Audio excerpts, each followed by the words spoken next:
Y a su vez, por ejemplo, aquí está representado en rojo, en las venas pulmonares la presión de oxígeno es de 100 milímetros de mercurio y la presión de CO2 es de 40. ¿Ok? Entonces, pasa oxígeno, aquí no debe ser, o sea, habla de las venas pulmonares porque las venas pulmonares, recuérdense que es la que lleva sangre oxigenada. ¿Ok? Sin embargo, en las arterias pulmonares la presión de oxígeno es bajita porque ya lleva sangre no oxigenada a los alvéolos y la presión de CO2 es mucho mayor, es aproximadamente 5 a 6 milímetros de mercurio más que la presión de oxígeno. Ahora, como en las venas pulmonares cargadas de CO2 la presión de CO2 es de 46 y en los alvéolos de 40, ¿de dónde va a pasar el CO2? De mayor presión a menor presión. ¿Dónde hay mayor presión? En las arterias pulmonares y va a pasar a los alvéolos. Por otro lado, la presión de oxígeno en las arterias pulmonares es de 40 milímetros de mercurio. Y sin embargo, en el alvéolo es de 100. Quiere decir que ¿a dónde va a pasar el oxígeno? De los alvéolos hacia las arterias pulmonares. O sea, hacia los vasos, a las arterias pulmonares para que pueda ser transportado después pasando a las venas pulmonares. Y así sucesivamente. En los tejidos pasa lo mismo. ¿Ok? Ahora, ¿cómo ocurre este proceso? Bueno, lo primero que ocurre es que el aire inhalado está cargado de oxígeno. Penetra los alvéolos. En segundo lugar, el oxígeno atraviesa esta barrera aire-sangre, o sea, pasa de los alvéolos a los vasos sanguíneos. Este va circulando por los capilares y después de los capilares pasa a las venas pulmonares que llega a las cavidades cardíacas izquierdas para ser impulsada hacia el resto del cuerpo. Ahora, el dióxido de carbono pasa a la sangre, o sea, pasa desde la sangre a los alvéolos para ser eliminado a través de los alvéolos. ¿Ok? Y a nivel de los tejidos, este oxígeno que es transportado hacia las células es eliminado, o sea, pasa de la sangre a las células para ser utilizado. Y a su vez las células le entregan dióxido de carbono a los vasos sanguíneos para que estos sean llevados a los pulmones y sean eliminados. Esos son los 4 pasos fundamentales que resumen el intercambio de gases a nivel pulmonar y a nivel celular. ¿Ok? Ahora, hay algo muy importante. Normalmente en los pulmones salen aproximadamente entre 5, aquí no es correcto, entre 5 a 6 litros por minuto. ¿Ok? No entre 5 y 8 litros de aire por minuto, sino puede entrar a capacidad máxima entre 5 a 6 litros de aire por minuto. Ahí yo le rectifico este número. Pero de la cantidad de aire que ingresa a los pulmones, vamos a suponer que ingresa 5 litros, solo el 30%, quiere decir un tercio del oxígeno contenido en ese aire es el que va a ingresar.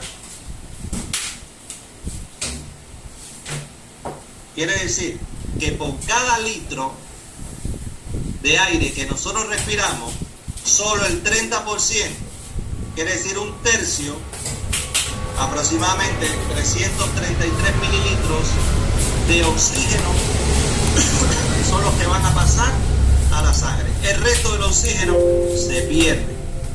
Es por eso que si un tercio solamente pasa hacia los capilares, los otros 2 tercios de oxígeno, ¿dónde se quedan?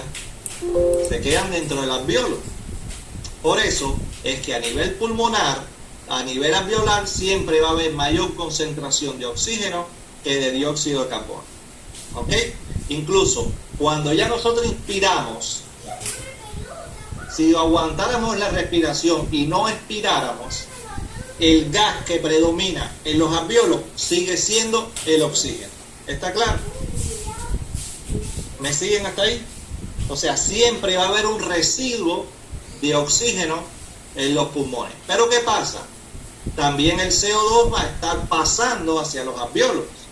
Y entonces, ese aire residual que queda es una mezcla de oxígeno y dióxido de carbono.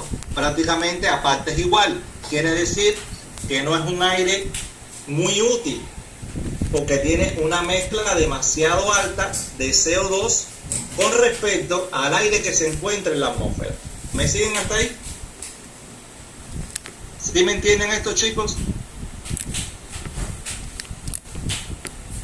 Les pregunto, ¿sí se entiende bien? No, licenciado, no lo entendí. Ya. Dime qué es lo que no entendí.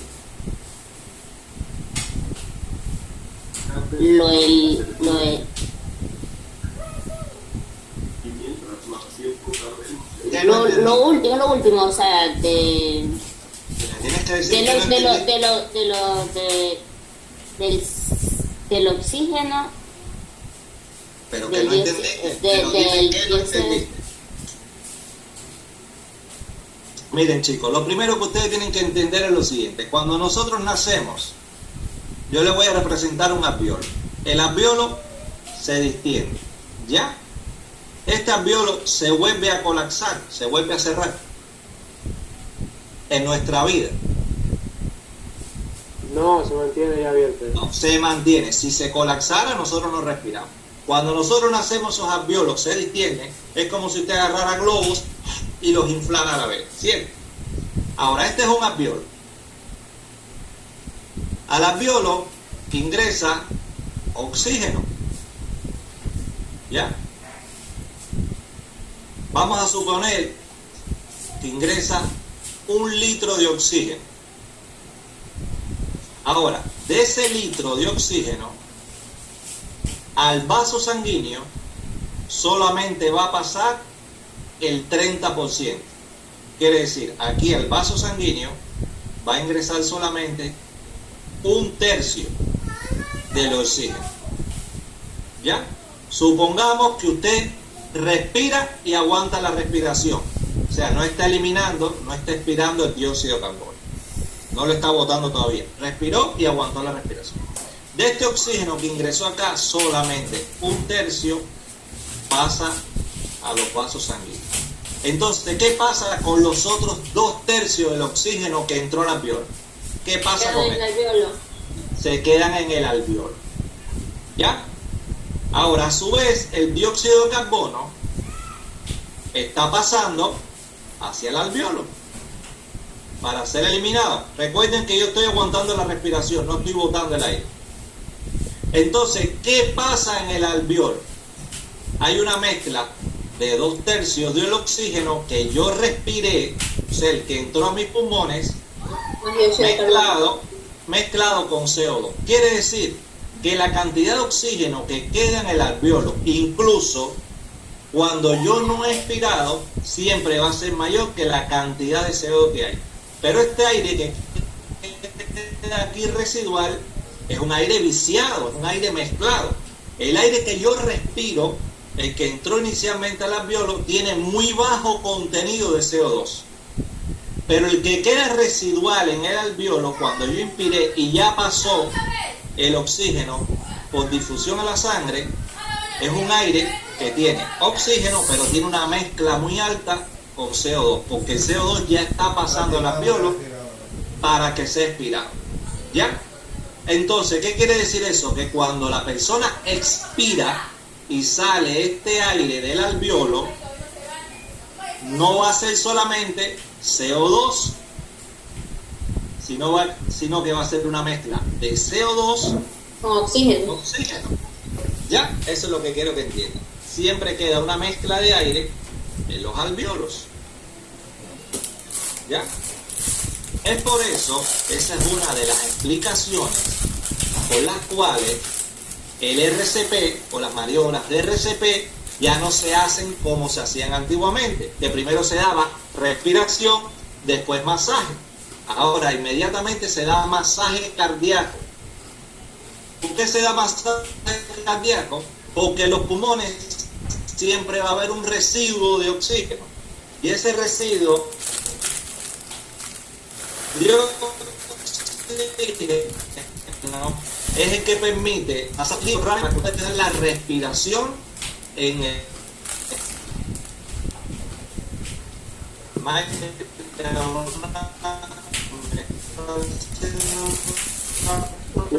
Tiene problemas con Me está cortando.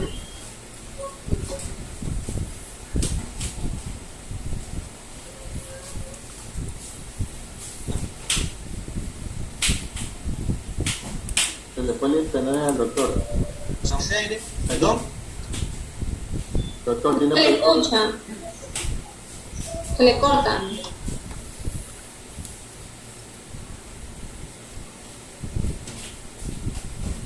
Recording stopped.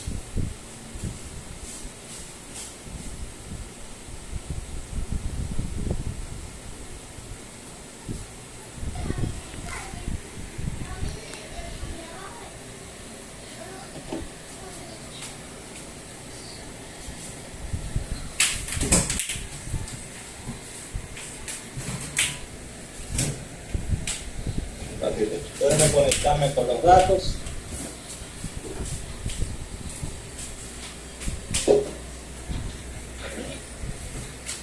Me voy a conectar con mis datos a ver si la conexión mejora. Parece que hay mucha gente viendo el partido hoy. ¿Ahí me escuchan mejor? Sí.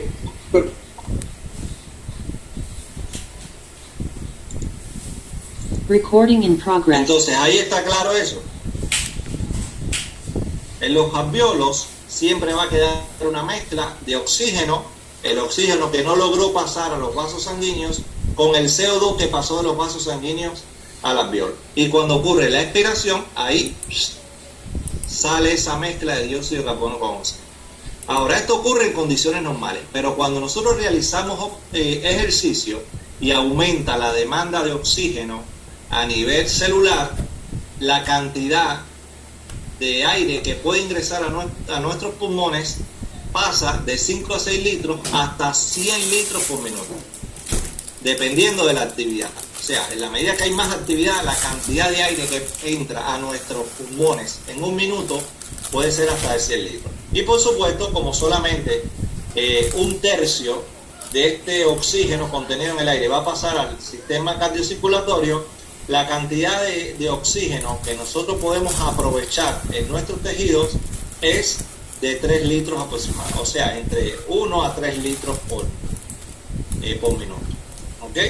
Entonces, ¿de qué depende la velocidad de entrada de oxígeno a nuestro cuerpo, a nuestro sistema circulatorio?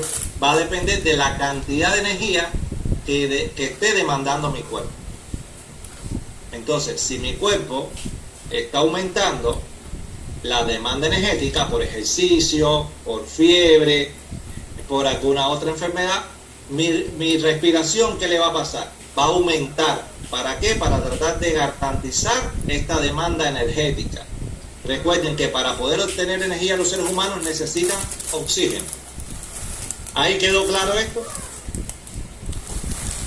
Ahora, imagínense que además usted tenga algún problema pulmonar que no permita, que tenga una fibrosis pulmonar, que tenga un cáncer pulmonar, o que tenga atelectasia o bulas enfisematosas, y entonces el área de intercambio de gases disminuye.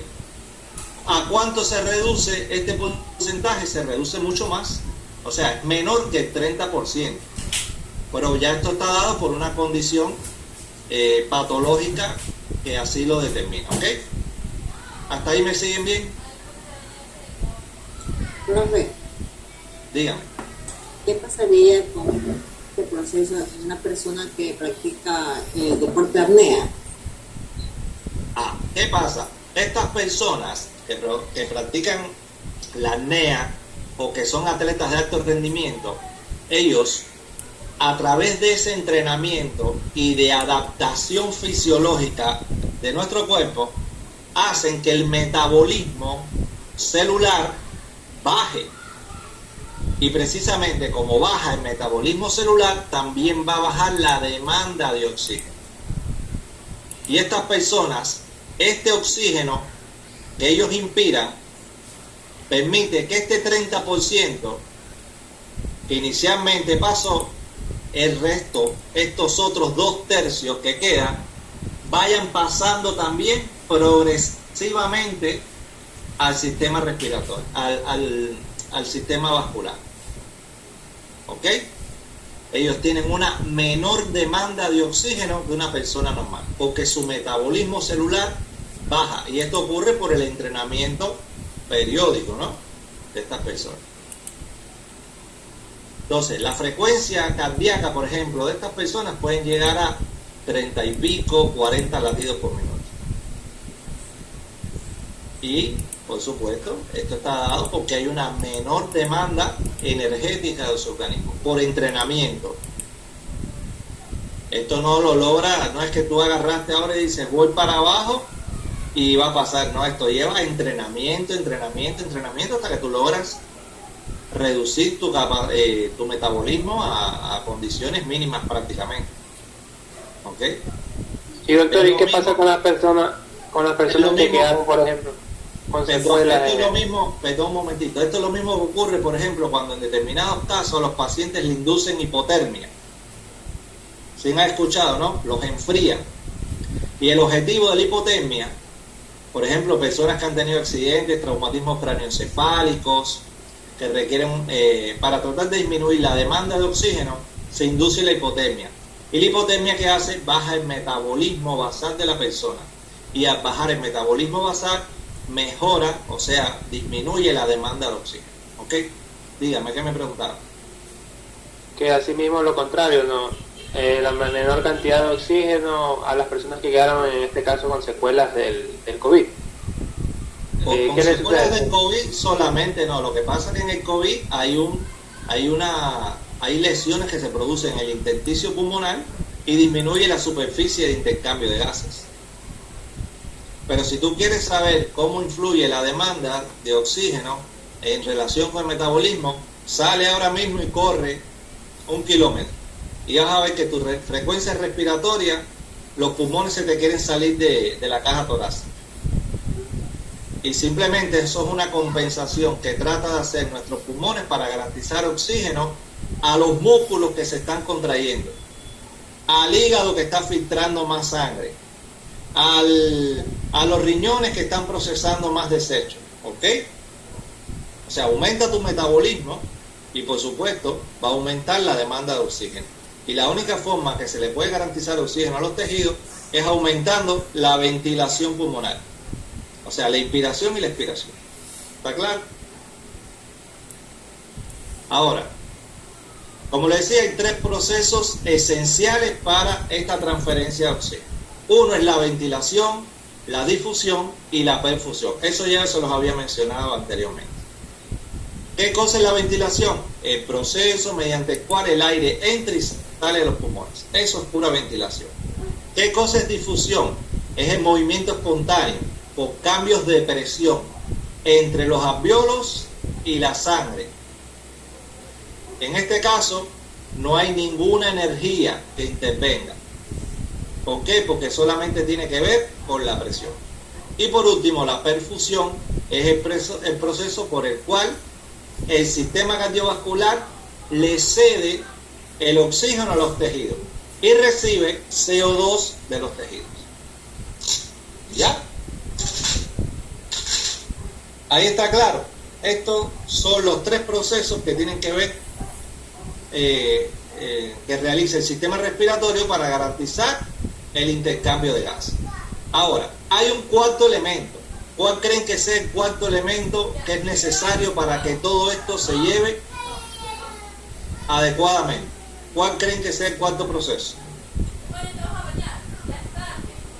¿Quién me dice? O sea, el aire entra y sale de los pulmones, pasa a los vasos sanguíneos, de los vasos sanguíneos puede pasar a los tejidos. Pero ¿qué más hace falta aquí para que todo esto ocurra? ¿Quién me dice, chico? A ver, ¿qué se le ocurre?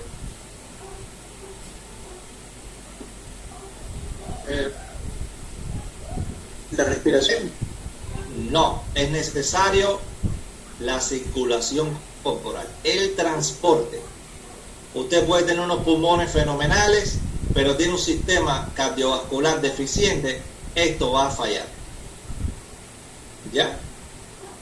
Y el transporte tiene que ver, o sea, tiene un vínculo, tiene una relación entre el aire que nosotros ingresamos a través de la ventilación y la demanda de oxígeno a nivel de las células del cuerpo. De eso va a depender el transporte. El sistema circulatorio.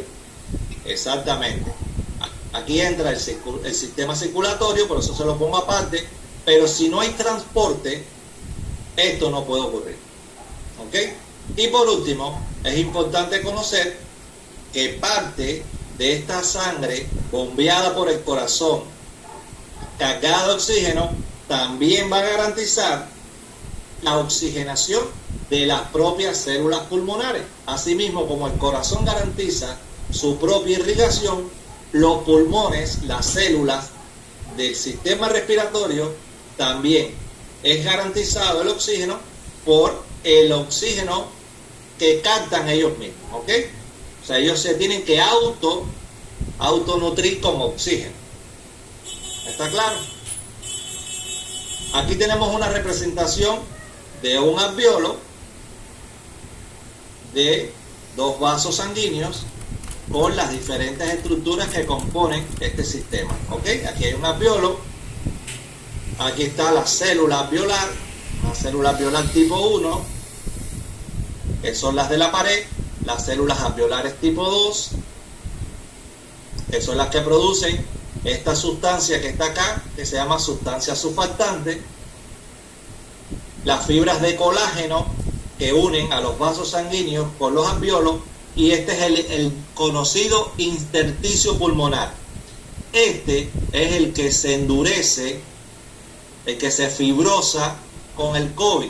Entonces, si se fibrosa, aquí se establece una barrera e impide el intercambio de gases de los alveolos a los vasos y de los vasos a los alveolos. Aquí se hace una barrera.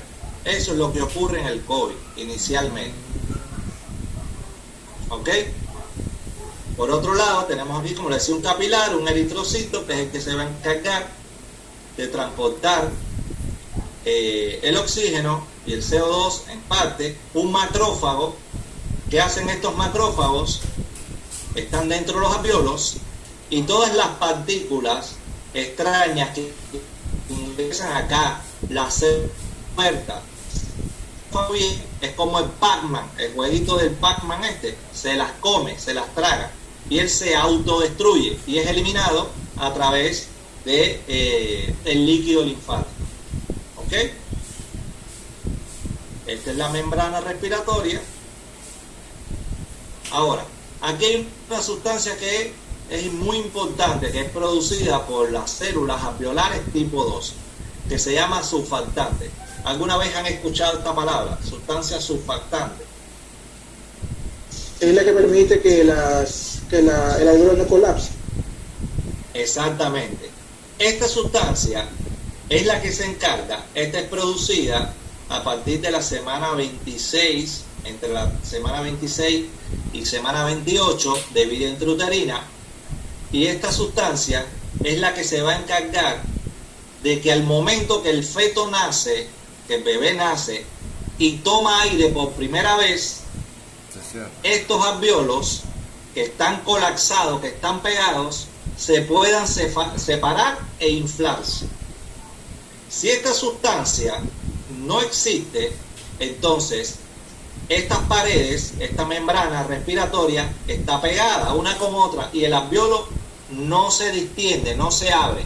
Y si los alveolos no se distienden, los pulmones no son capaces de llenarse de aire y no son capaces de permitir el intercambio de oxígeno. ¿Ok? Ahora, hay ciertas enfermedades que impiden que esta sustancia se produzca, y también, por ejemplo, los niños que nacen pretérminos, o sea, antes de tiempo, esta sustancia puede que no se produzca. Entonces, todas aquellas mujeres que tienen riesgo de tener parto antes de tiempo, se le induce la formación de surfactante. O sea, se le pone medicación para que este surfactante se produzca, se acelere su producción.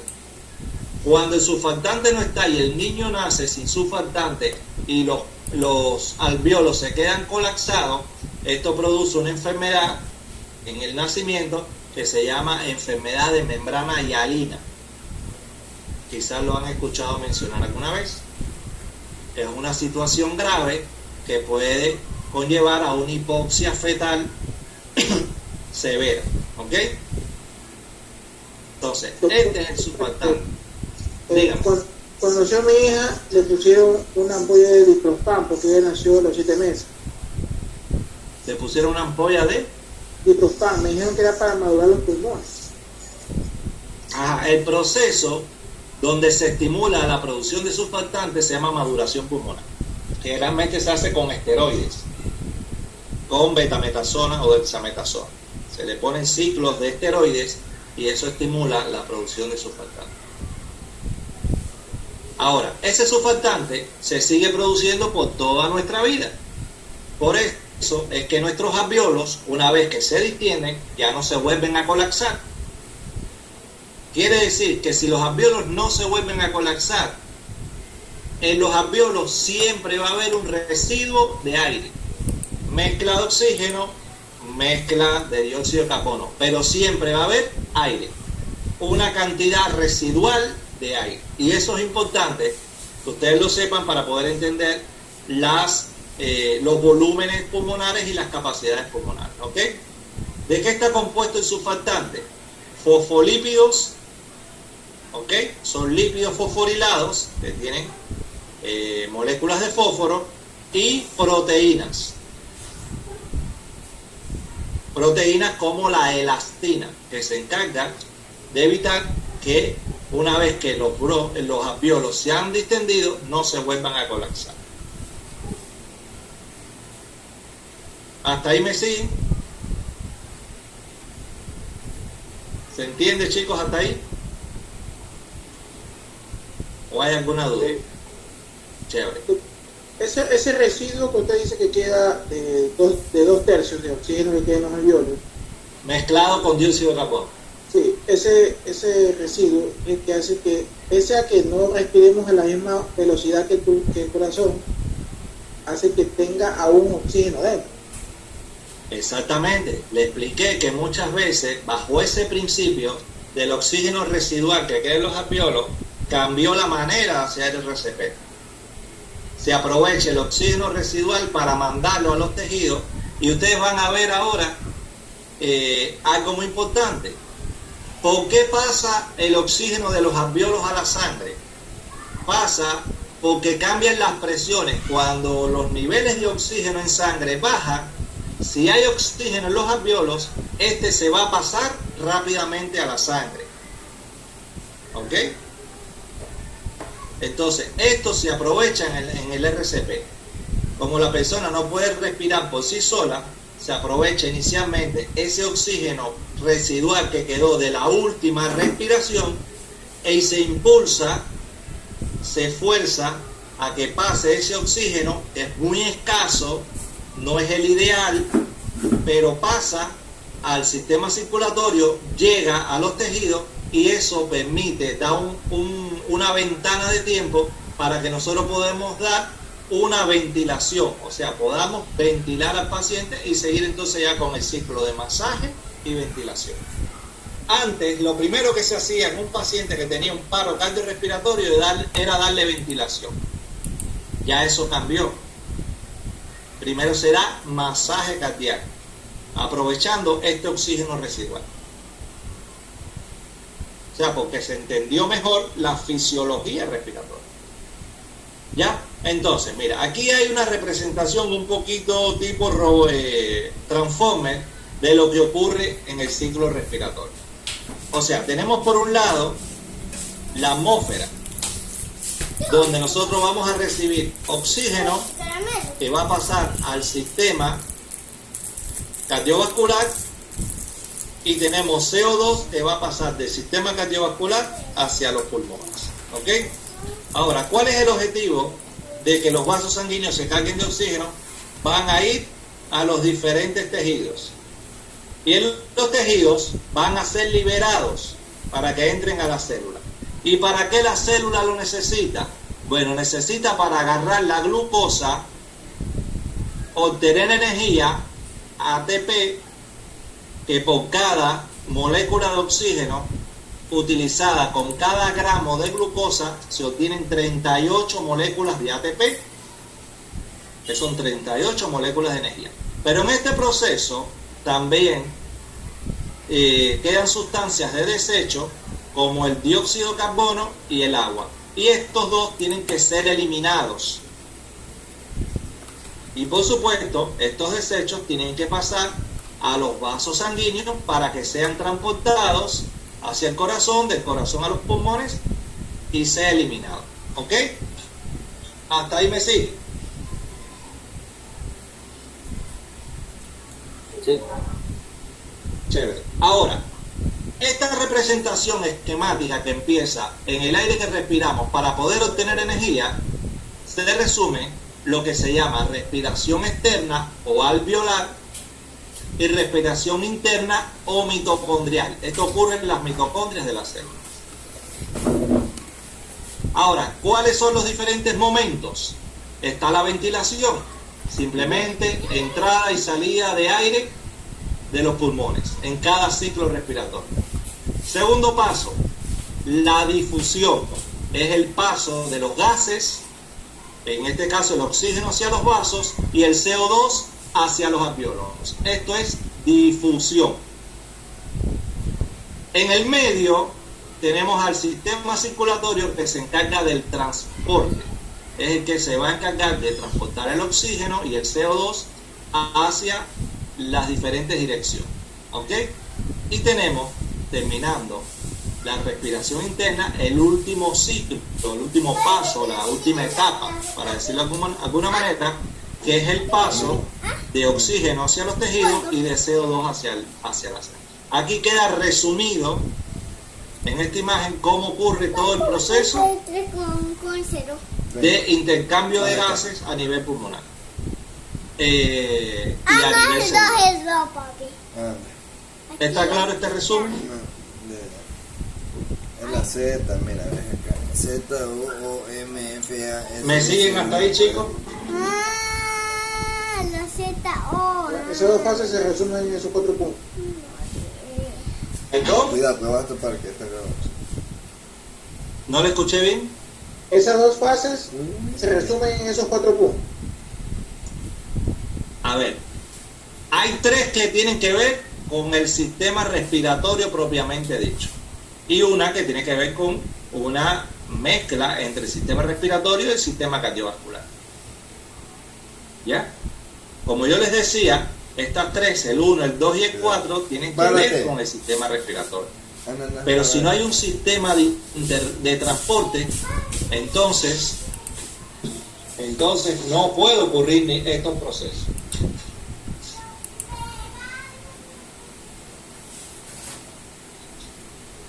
Listo, aquí se resume. O sea, este esquemita resume todo por qué es necesario intercambiar aire con la atmósfera para lograr esto que está aquí debajo, que es obtener energía para nuestro cuerpo. Y por supuesto, en este proceso se producen sustancias de desecho como el CO2 y el agua. Hay muchas más sustancias de desecho, pero estas dos representan esquemáticamente la obtención de energía. Y estas dos tienen que ser eliminadas a través del sistema cardiocirculatorio y a su vez a nivel de los alvéolos, específicamente el CO2. Y el agua va a ser eliminada por los riñones en parte, por el sistema respiratorio también, por la respiración de alguna manera en menor medida, y por la transpiración, o sea, a través de la piel. Doctora, una pregunta. Ahí abajo, en el cuadrito amarillo que dice ATP, ¿qué significa eso? Adenosintrifosfato. Estas son las moléculas de energía que produce nuestro cuerpo. Ah, listo. Gracias. Adenosintrifosfato. ¿Cuántas moléculas de energía se produce cada vez que se degrada 1 gramo de glucosa en presencia de oxígeno 38 moléculas de energía. Imagínate que eso ocurre, multiplícalo por la cantidad de oxígeno que entra a cada célula. ¿Cuántas moléculas de ATP se producen cada vez que nosotros respiramos? Millones de moléculas de ATP. Porque esto ocurre a nivel de cada célula. Hasta ahí claro, ¿no? Entonces aquí hay un pequeño video que representa cómo ocurre este intercambio de oxígeno y CO2 a nivel alveolar. ¿Okay? Es muy cortico, por lo menos para que ustedes vean la representación esquemática de cómo esto ocurre. Cuando respiramos, el aire ingresa por la nariz y pasa por la tráquea hasta llegar a las vías aéreas más pequeñas, denominadas bronquios. Los bronquios se ramifican en vías aéreas aún más pequeñas, hasta esta clave, denominadas ahí viene el bronquiolos. sistema de conducción y llega hasta los bronquiolos terminales, que están unidos a los alvéolos. Y finalmente, Aquí en tienen sacos una frágiles y representación delgados, del sistema arterial y el sistema venoso, que termina en las estructuras más finas de este sistema cardiovascular, que son los capilares arteriales y venosos. denominados Estos alvéolos. se disponen alrededor de los alvéolos y van a garantizar el intercambio de gases. El sistema arterial va a recibir el oxígeno, el sistema venoso va a entregar el CO2. Al inspirar, los alvéolos de los pulmones se llenan de aire. Aquí se produce el intercambio de oxígeno por dióxido de carbono. Las células sanguíneas absorben el oxígeno de los capilares que se encuentran en los alvéolos, mientras que las venas liberan nuevamente el dióxido de carbono, producto de desecho, a los pulmones. Al expirar, se expele el dióxido de carbono del cuerpo. La sangre, rica en oxígeno, luego se desplaza al corazón para que pueda ser bombeada nuevamente al cuerpo donde sea necesaria. Se vio claro, chicos, cómo ocurre el proceso de intercambio de manera esquemática para que lo puedan entender mejor. ¿Ok? Hasta ahí está claro. Ahora, como les decía, el transporte de oxígeno, o sea, la transportación de oxígeno depende del gasto cardíaco. Quiere decir, depende del funcionamiento adecuado del sistema cardiovascular. Quiere decir que el corazón bombee la sangre de manera adecuada y que los vasos sanguíneos no tengan obstrucciones o problemas o malformaciones que impidan que el oxígeno sea transportado. Por su parte también el transporte de oxígeno va a depender mucho de la cantidad de eritrocitos o de glóbulos rojos que tienen los seres humanos, porque precisamente ellos son los que se van a encargar de transportar el oxígeno y parte del CO2. ¿Ok? Y también va a depender de la cantidad de gas o de oxígeno y de CO2 que pueda transportar la sangre, como le decía. ¿Ok?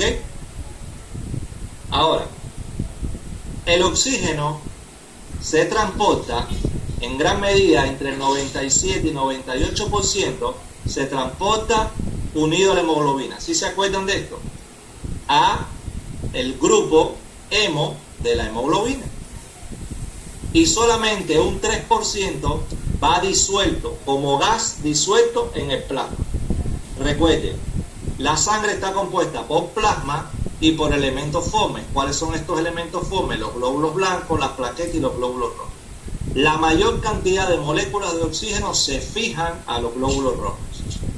Y el resto del oxígeno se queda libre, disuelto, como si fuera una gaseosa. Ustedes han visto una gaseosa que hay disuelto gas en el líquido. Así mismo, el oxígeno se queda disuelto en el plasma, pero solamente va a representar un 3%. Pero a pesar de que solamente el 3% de oxígeno queda disuelto, o sea, no se une a las proteínas, esta pequeña fracción es la que determina la presión parcial de oxígeno en la sangre. ¿Ya? Quiere decir que en la medida que esta fracción libre aumenta disuelta en sangre, quiere decir que menor cantidad de oxígeno se unió a la hemoglobina. Y en este caso, si este valor aumenta y este disminuye, la presión parcial de oxígeno disminuye. ¿Ok? Ahora hay una ley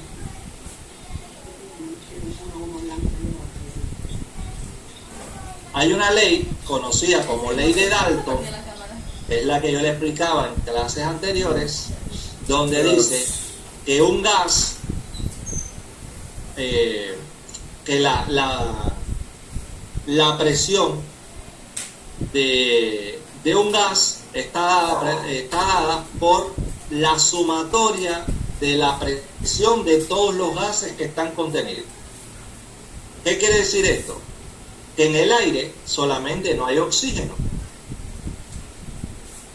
En el aire disuelto otros gases. Entonces, la presión de gases atmosférica sería la sumatoria de la presión de oxígeno, de la presión de nitrógeno, de la presión de helio, de la presión de argón, de todos los gases que están contenidos en la atmósfera.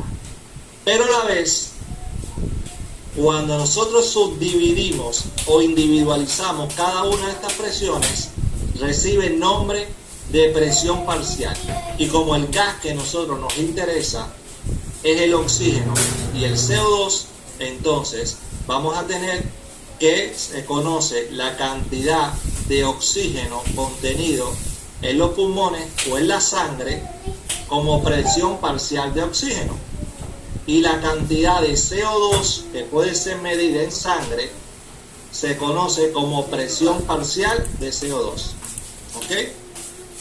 Ahora, la presión parcial de oxígeno, que se representa como PaO2, es la presión de oxígeno necesaria para saturar la hemoglobina. Quiere decir, para llenar todos los glóbulos rojos con moléculas de oxígeno. Y esta presión oscila entre 75 a 95 milímetros de mercurio. Puede llegar incluso hasta 100 milímetros de mercurio cuando se aporta oxígeno a presión. Sobre todo las personas que están acopladas a un ventilador o a un tanque de oxígeno con una mascarilla. Esta presión puede llegar al 100%. Ahora, esta saturación de oxígeno es la que se puede medir con el oxímetro. Esta era la que mucha gente cuando el COVID decía, no, está saturando bajo, está saturando normal. ¿Ok? Esa saturación es la cantidad de oxígeno que se puede unir a la hemoglobina. ¿Y de qué va a depender esta saturación? Bueno, va a depender de los pulmones, por supuesto, y va a depender del aparato cardiocirculatorio, y también va a depender de la hemoglobina del paciente. Si la persona tiene una hemoglobina baja, su saturación de oxígeno va a ser menor. Si tiene un problema respiratorio, donde no se puede recibir mucho oxígeno, la saturación de la hemoglobina va a bajar. Si hay un problema cardiovascular, la saturación de la hemoglobina también va a bajar. O sea, hay diferentes condiciones que pueden llevar, ya sea del aparato cardiocirculatorio, del aparato respiratorio o del aparato hemolinfopoyético, en este caso del tejido sangre. Puede hacer que varíe esta saturación. ¿Ok?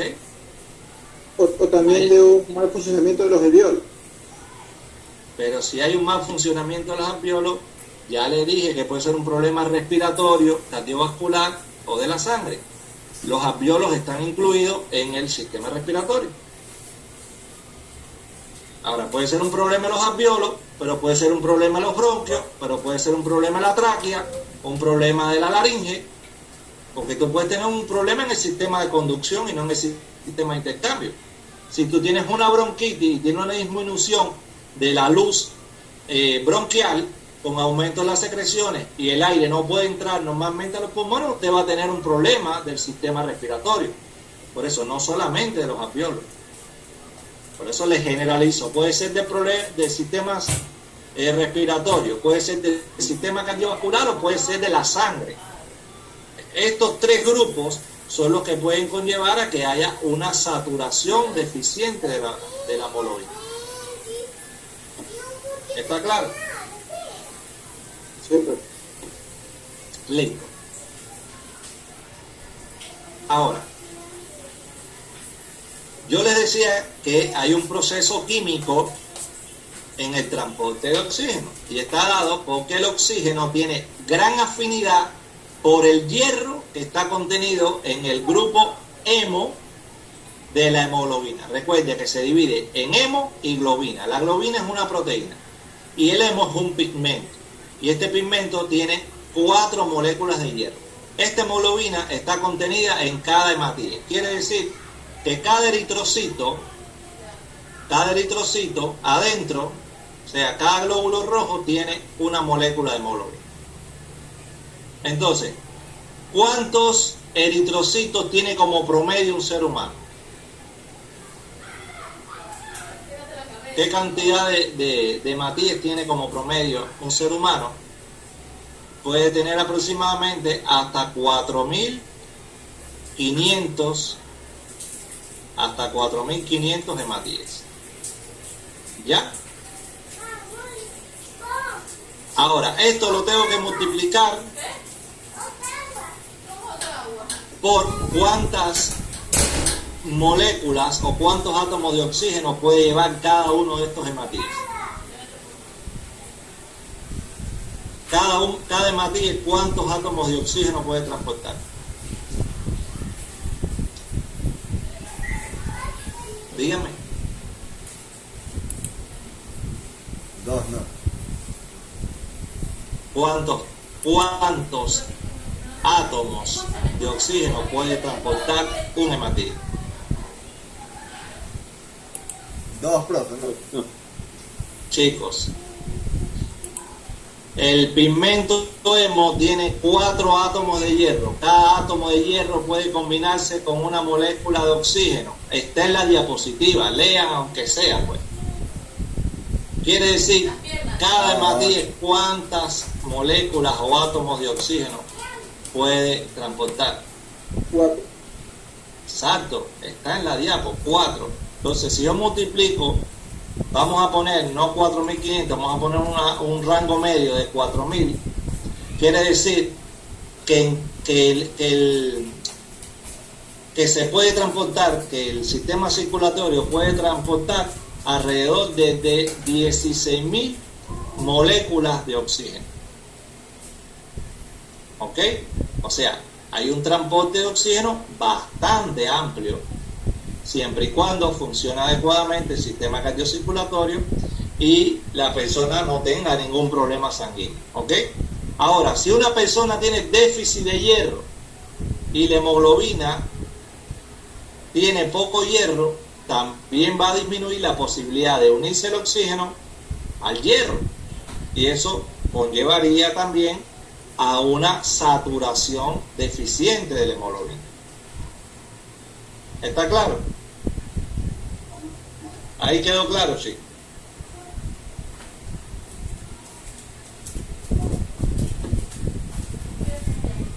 ¿Alguna duda o hay preguntas? Pregunten, chicos, ¿tienen dudas? Pregunten. No tienen, listo. Yo creo que están viendo el partido y no la clase. Ahora, hay ciertas diferencias entre el transporte de oxígeno y el transporte de hemoglobina.